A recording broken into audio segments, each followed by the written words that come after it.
Today we are going to be picking an abloy classic using one of my picks. This particular lock cannot be gutted and has no key. And since it cannot be gutted, obviously nothing can be done to it to ease up the picking process. I have my abloy breaker. This is just what I call it. It's just a piece of tool steel that's milled down half the way. I use this to zero out discs. Put it in there, zero out the discs. Then I'm going to take my pick. You can buy this. Just email me at tarehjerne@gmail.com and get yourself one of these. Great picks, great tools. But yeah, we're gonna take a look at actually picking one. So I'm not gonna set this up for decoding. I'll probably do that in another video. I'm just gonna pick this because most of us don't need to decode stuff anyways. So just make sure that your tensioner is securely fastened by these set screws down here because you usually do use quite a bit of torque on these guys.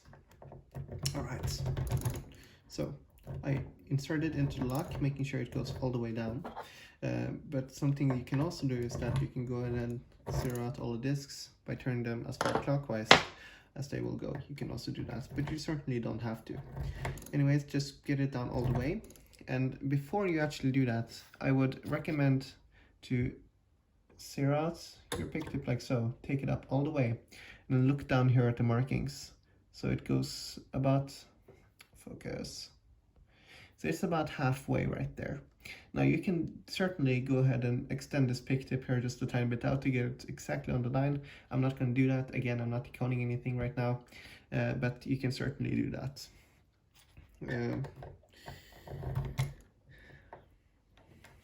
Okay, so we're taking it into the lock here now, and I think I will actually go ahead and flip around the camera here so that you guys can see what I'm doing here.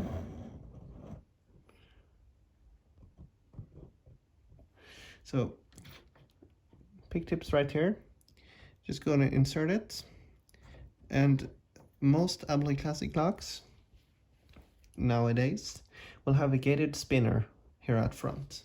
Now what this gated spinner here does is that it spins, meaning that you can go ahead and turn this around all the way and it will not lock into any position. Now this one particular here does, so you can see I cannot move it more than it already is, but just be aware of that. And when you zero out the discs, they will automatically get picked. So that's a good thing. I just saw that you cannot really see anything anyways. I'm just going to turn the device around so that it's easier for me to just see what I'm doing. Okay, so applying steady tension here at the back. Not too much, not too little. And I'm going to take my pick tip all the way back. You are tensioning from the back, so stuff is naturally going to bind more at the back than in the front. And I am on the last disc right now. It will automatically be engaged when you take your tool all the way down. They're made like that. And I'm just wiggling it and I can feel nothing. I can feel nothing, so I go ahead and move back one disc. You can look at either the markings or you can feel it like I'm doing here. Now this other disc here has a point of resistance. If we're going to take it back all the way, it's kind of resistant all the way back. Now that's not enough info to really pick the disc, so I'm gonna skip that one. I can only feel a slight bit of resistance in the rotation. And take my pick back another time, and here I have another disc. And it's the same story, so I'm going to leave that one as well. Going back again, this one here, when I take it back counterclockwise, I can feel a slight bit of resistance there as well. And that again is not enough info. I can do the same. And now I'm over here at the front end of the lock. And here when I take one gate back, I can feel a significant amount of resistance. Now that resistance likely occurs from the disc. I'm going to take one right here to show you. That likely occurs from the disc getting out of the gate. The disc is getting forced out of the gate. That's where that resistance is coming from. And it's significant enough, it's very distinct when it actually does. You can sort of feel it give. So that tells me that this gate here is inside of a gate, and I should just leave it as it is. That is either in a false gate or it's already picked. But right now our goal is to have them all in a gate. It doesn't matter if it's true or false. I'm gonna go back again, and this disc here just binds significantly. I cannot move this disc here, so I'm gonna release a little bit of tension, and I'm gonna go ahead and take it backwards, like so. I'm gonna take the disc backwards, and then I'm gonna slowly rotate it forwards again. Sometimes it's opposite. You cannot really move it forward, you have to move it backwards. And that just depends on the tolerance of the lock, really. But you can feel a point of give where there's very little resistance, and that tells me it's in a gate right there, but not true or false yet. We don't know that yet. So I'm gonna put that back in a gate.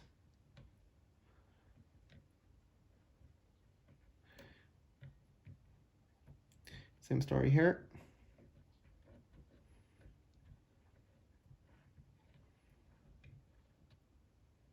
Same story here. And same story here. Now this lock here was a bit weird in the sense that everything was binding at the front. Usually it doesn't do that, but on this particular lock it did. I'm gonna take my pick tip all the way back, just jiggling it around, trying to get it back all the way, and starting back from the bottom. The last disc, we get nothing. Same with the second last disc. The third last disc, we get nothing. Same with the fourth. The fifth, it feels like it's already in a gate. It moves freely, but it's limited in its rotation. Sixth disc, same story. Seventh disc is not in a gate. Must have skipped that one while we were going earlier. Now it is in a gate. I can move it freely in just a small amount. And the eighth disc, I can move it freely, just a few degrees. I lost count now. I think this is the ninth. Move it freely a few degrees. And same with the last one. I'm going to take my pick tip all the way back again.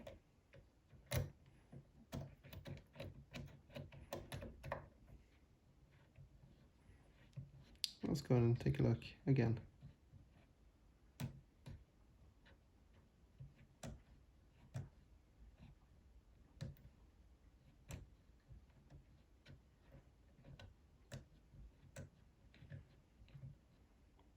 Okay, the third disc, it sort of feels like it's in a gate. Fourth disc feels like it's also in a gate. Fifth, sixth, yeah. And we're just gonna go back again. I don't need to feel all of the other ones.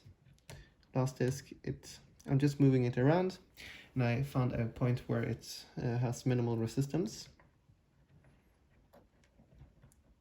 And here now the second picking disc. I'm cutting, okay. So what just happened now, it's very difficult for you guys to see, but I got a slight turn on the core. Now that slight turn on the core means that all of my discs here, this is what is happening inside of the lock. All of my discs are in a gate, and that allows the sidebar to drop down just a touch. Now when that happens, the lock is also allowed to move just a touch. Now if you have a careful feel, you can feel that, and it's also very distinct. And that tells me now that I'm ready to differentiate true gate from false gates. And this is where things start to get a little bit difficult for a lot of pickers. Now the way that I do it is by wiggle testing. I'm on the last disc right now and it's moving freely. And that tells me that this disc here is not binding at all. It is free from the sidebar, which means that it's most likely in a true gate. Same with the second disc, third. Now the fourth one, I cannot move freely. I'm going to move it around in a gate until I found one where it can move freely. Fifth disc as well, it can move freely. Sixth disc can also move freely. Seventh disc is having problems.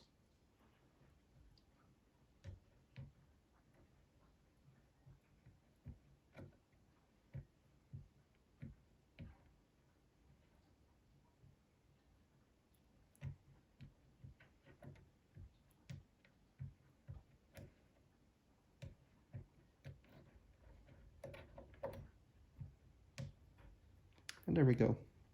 I just went and touched the first disc, which might have gotten moved just a touch. And our lock is now open. So that is just how simple it is to pick these abloy classics. Of course, it largely depends on the tool more than the skill of the user when it comes to these detainer locks. I think it's a 70-50 trade-off.